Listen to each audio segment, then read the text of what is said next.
मित्रों, मेरा नाम महेंद्र चांदा है। चांदा मेरी गोत्र है, मीणा मेरी जाति है, हिंदू मेरा धर्म है। मैं इस बात पर अपने आप को गौरवान्वित महसूस करता हूँ कि मेरा जन्म हिंदू धर्म में हुआ।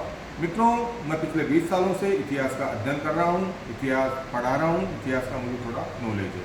आज मैं तुम्हें जो बात बताने जा रहा हूँ वो बहुत ही ऑथेंटिक बुकों से ली गई है। वो राजस्थान हिंदी ग्रंथ अकादमी से मैंने ये तथ्य लिए हैं। मैं 1829 में एक अंग्रेज विद्वान कर्नल जेम्स टोड ने एक पुस्तक लिखी थी, एनालिसिस एंटिक्विटीज ऑफ राजस्थान, से मैंने ये तथ्य लिए हैं। मित्रों, पिछले दिनों गंगापुर के विधायक रामकेश मीणा ने एक स्टेटमेंट जारी किया था और उन्होंने कहा था कि मीणा लोग, आदिवासी लोग हिंदू धर्म का हिस्सा नहीं है। ये एक बार नहीं, कई बार ये कह चुके हैं कि आदिवासी हिंदू धर्म का हिस्सा नहीं है। मित्रों, ये लोग अपने राजनीतिक स्वार्थों की पूर्ति करने के लिए इस प्रकार के स्टेटमेंट जारी करते हैं। अभी कांग्रेस में मंत्रिमंडल का विस्तार होना है और ये कांग्रेस के मंत्रिमंडल के विस्तार में ये एक कैबिनेट मंत्री का दर्जा प्राप्त करने के लिए इस प्रकार के ये स्टेटमेंट जारी करते हैं, क्योंकि इस प्रकार के स्टेटमेंट जारी करने से इनको दो फायदे हैं। एक तो इनको कांग्रेस में ऊपर बैठे, दिल्ली में बैठे जो इनके आका है राहुल गांधी और सोनिया गांधी, इस प्रकार के स्टेटमेंट से बड़े खुश होते हैं, क्योंकि कांग्रेस की जो पार्टी है वो राष्ट्र विरोधी पार्टी है, हिंदू धर्म विरोधी पार्टी है। जब ये लोग ऐसा कहते हैं कि मीणा या आदिवासी हिंदू धर्म का हिस्सा नहीं है तो ये लोग बड़े खुश होते हैं। दूसरा, ये अपने विधानसभा क्षेत्र में अल्पसंख्यकों के वोटों को मजबूत करने के लिए इस प्रकार के स्टेटमेंट जारी करते हैं। अब मैं आता हूं सीधा आवागढ़ के किले के ऊपर। रामकेश मीणा इस समय आवागढ़ के किले को लेकर बड़े चर्चा में रहे हैं। मित्रों, पहले तो मैं बताऊंगा आवागढ़ का जो किला है, कर्नल जेम्स टोड की पुस्तक के अनुसार, कर्नल जेम्स टोड की पुस्तक है एनालिसिस एंटिक्विटीज ऑफ राजस्थान, उस पुस्तक के अनुसार कर्नल जेम्स टोड ये कहते हैं कि राजस्थान में मीणाओं के छोटे बड़े कई राज्य थे। इनमें सबसे प्रमुख राज्य था आमेर। आमेर के अधीन मीणाओं के 52 ठिकाने आते थे। मित्रों, इनमें एक ठिकाना था आवागढ़।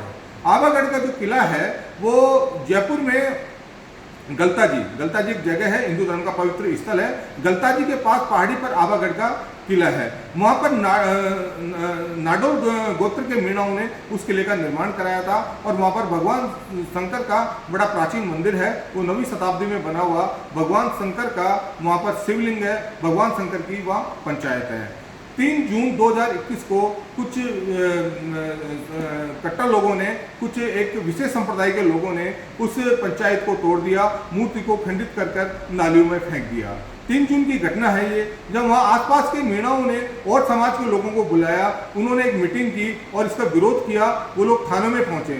5 जून तक उनकी कोई एफआईआर दर्ज थाने में नहीं की गई। ये बड़ा दुर्भाग्यपूर्ण बात है। मित्रों, वहाँ के जो स्थानीय विधायक हैं उनका जो नाम है रफीक खान ने हिंदू संगठन के लोगों की थाने में एफआईआर दर्ज नहीं करने दी और जब इस बात ने और जोर से तुल पकड़ा तो 5 जून को एफआईआर दर्ज कर ली गई। मित्रों, इस घटना का रामकेश मीणा को पता था, कांग्रेस के बहुत से मीणा विधायकों को इस बात का पता था, अशोक गहलोत को इस बात का पता था, उन्होंने इस चीज़ का विरोध नहीं किया।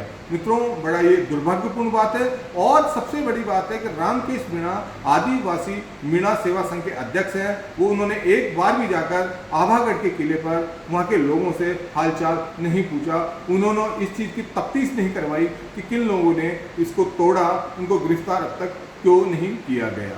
मित्रों, अब 1 महीने बाद 13 जुलाई को मीणाओं के, वहाँ के स्थानीय मीणाओं के आग्रह पर हिंदू धर्म के सभी लोग वहाँ एकत्रित हुए और उन्होंने ये निर्णय लिया कि आवागढ़ में भगवान शंकर की मूर्ति की पुनः स्थापना की जाए और प्राण प्रतिष्ठा की जाए।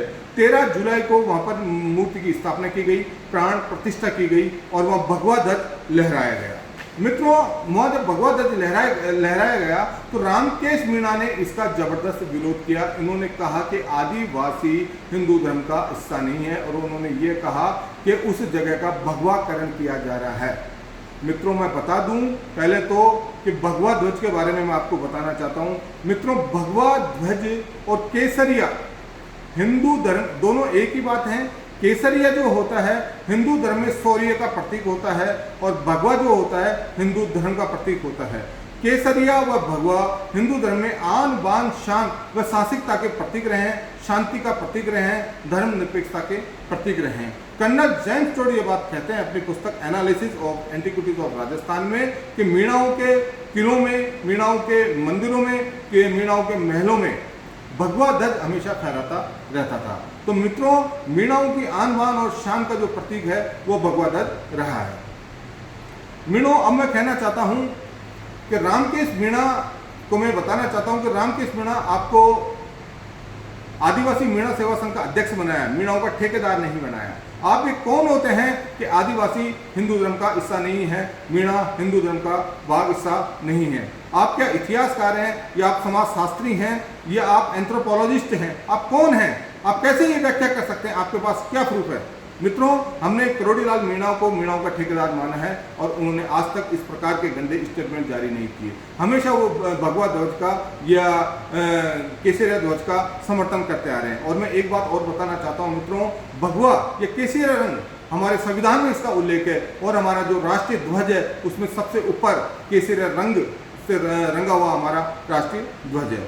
मित्रों, मैं दूसरी बात ये बताना चाहता हूँ, रामकेश जी मीणा को मैं बताना चाहता हूं, रामकेश मीणा को तो यह भी पता नहीं है कि हमारे राजस्थान में कितने मीणाओं की धरोहर हैं, कितने धार्मिक स्थल हैं। इन्होंने एक बार भी जाकर किसी धार्मिक स्थल पर जाकर वहां के लोगों से कभी भी वहां का हालचाल नहीं पूछा। मित्रों, मैं चांदा गोत्र का मीणा हूं और मेरी कुल देवी आशावरी माता का जो मंदिर है जयपुर में खोन नागौरियान में एक पहाड़ी पर स्थित है। वहाँ आसपास जो है मुसलमानों का बाहुल्य है।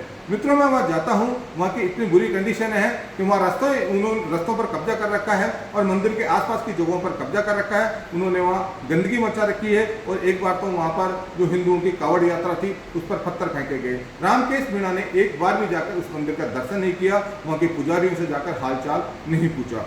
मित्रों, मैं आगे आता हूं कि रामकेश मीणा कहते हैं कि आदिवासी हिंदू धर्म का हिस्सा नहीं है। आदिवासी को बलात् हिंदू लोगों ने हिंदू बनाया। मित्रों, ये सरासर गलत बात है, ये राष्ट्र विरोधी बात है। मित्रों, ये रामकेश मीणा मीणाओं के छात्रों को, मीणाओं को मूर्ख बनाने वाली बातें करता है। मैं पहले तो ये बताना चाहता हूँ कि मीणा जाति का सबसे पहले उल्लेख मिलता है मत्स्य पुराण में। मीणा जाति का उल्लेख मिलता है उसके बाद रामायण में, मीणा जाति का उल्लेख मिलता है महाभारत में, मीणा जाति का उल्लेख मिलता है सिंधु घाटी सभ्यता में जो 5,000 साल पुरानी है। मीणाओं के ऊपर जो ग्रंथ लिखा गया है उसका नाम है मत्स्य पुराण, जिसकी रचना की थी मुनि मगर सागर ने। मुनि मगर सागर कहते हैं कि मीणा जाति की जो उत्पत्ति है वो मत्स्य भगवान से हुई है और मत्स्य भगवान विष्णु भगवान के प्रथम अवतार हैं। मित्रों, मीणा जनजाति या आदिवासियों का जो उल्लेख जो मिलता है वो सिंधु घाटी सभ्यता से मिलता है। सिंधु घाटी सभ्यता में आदिवासी लोग भगवान शंकर की पूजा करते थे, शिवलिंग की पूजा करते थे, माताओं की पूजा करते थे। उनके वहाँ बहुत सारे अवशेष मिले हैं जो आज भी हमारे पुरातत्व विभाग में सुरक्षित रखे हुए हैं। मित्रों, मीणा जनजाति के लोगों का उल्लेख रामायण में मिलता है, महाभारत में मिलता है और मीणा जाति आज तक हिंदू धर्म का बड़ी कट्टरता से पालन करती आई है।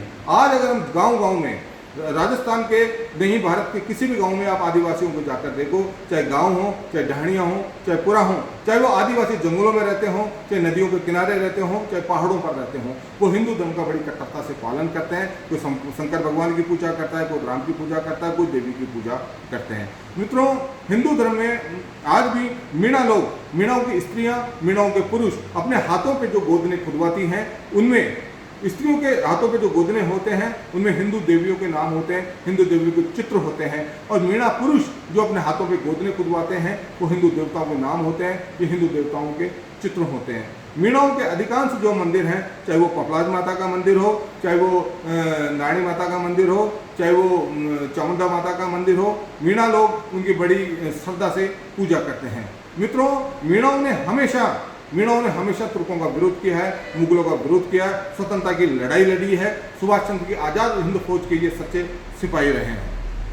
मित्रों, मैं कांग्रेस के किसी भी विद्वान को, किसी भी एमएलए को, किसी की एमपी को मैं चैलेंज करना चाहता हूं कि वो ये साबित करके बताएं कि मीणा और आदिवासी हिंदू धर्म का हिस्सा नहीं है। वो मेरे साथ आए, खुले मंच पर आके मेरे से तर्क वितर्क करें, अन्यथा वो इस तरह की बातें नहीं करें। अगर वो हिंदुओं को, मीणाओं को या आदिवासियों को हिंदू धर्म से तोड़ने की बात करेगा तो उसको बख्शा नहीं जाएगा, चाहे वो विधायक हो, चाहे मंत्री हो, चाहे संतरी हो, चाहे मुख्यमंत्री हो। मीणा अब चुप बैठने वाला नहीं है। मित्रों, मैं मीणाओं के ऊपर, मीणा हिंदू धर्म का हिस्सा रहा है, मीणाओं ने हमेशा हिंदू धर्म का कट्टरता से पालन किया है। इस पर मैं एक छोटी सी पुस्तक लिखने जा रहा हूं, जल्दी उस पुस्तक को मैं गांव-गांव में, मीणा तक पहुंचाऊंगा, मैं उनको जागरूक करूंगा। और मैं रामकेश जी आपसे ये निवेदन करना चाहता हूं कि आप गंगापुर के विधायक हैं, वहां की स्थानीय जनता ने आपको एमएलए बनाया, आपको ये व्याख्या करने के लिए नहीं बनाया कि आदिवासी मीणा हिंदू धर्म का हिस्सा नहीं है। आप वहाँ के लोगों के तरक्की की बात करो, उनके समाज के विकास की बात करो। आप आदिवासी मीणा सेवा संघ के अध्यक्ष हैं तो मीणाओं के विकास की बात करो, इस तरह की बात मत करो। ध्यान रखना, आदिवासी या मीणा, मित्रों आदिवासी एक संस्कृति है, आदिवासी एक संस्कृति है, इनकी एक अलग से पहचान है, क्योंकि शुरू से ही प्राचीन काल से ही मुख्य धारा से अलग रहते आए हैं। ये जंगलों में, नदियों के किनारे, पहाड़ों पर रहते आए हैं, इसलिए इनका खान पान, इनकी भाषा, इनका बोलचाल एक अलग प्रकार का था, तो इनकी एक अलग संस्कृति बन गई। इसलिए संविधान में इनको विशेष दर्जा दिया गया है, इसीलिए इनको समाज की मुख्य धारा में लाने के लिए इनको आरक्षण दिया गया है। ये बात एक अलग है, लेकिन ये हिंदू धर्म का अभिन्न अंग है, क्योंकि कहीं भी जाओ, मीणाओं के घर में, मीणाओं की ढाणियों में, मीणाओं के गांव में हिंदुओं के मंदिर मिलेंगे, छोटे छोटे लोग देवताओं के, लोक देवियों के मंदिर मिलेंगे जिनकी कट्टरता से पालन करते हैं। और आज भी हिंदुओं के अधिकांश जो नाम होते हैं वो हिंदू देवी देवताओं पर होते हैं। राम के साथ का नाम भी राम पर है, किसका नाम राम किसका होता है, किसका नाम चरण होता है, किसका प्रभु जी होता है, राधेश्याम जी होता है, गोवर्धन जी होता है, गणेश होता है। और मीणाओं में स्त्रियों का नाम भी हिंदू देवी देवताओं पर होते हैं। तो रामकेश जी, मीणा अब चुप बैठने वाला नहीं है। केसरिया के सम्मान में मीणा अब मैदान में। मित्रों, इसी के साथ मैं अपने वाणी को विराम देता हूँ। जय हिंद, जय भारत।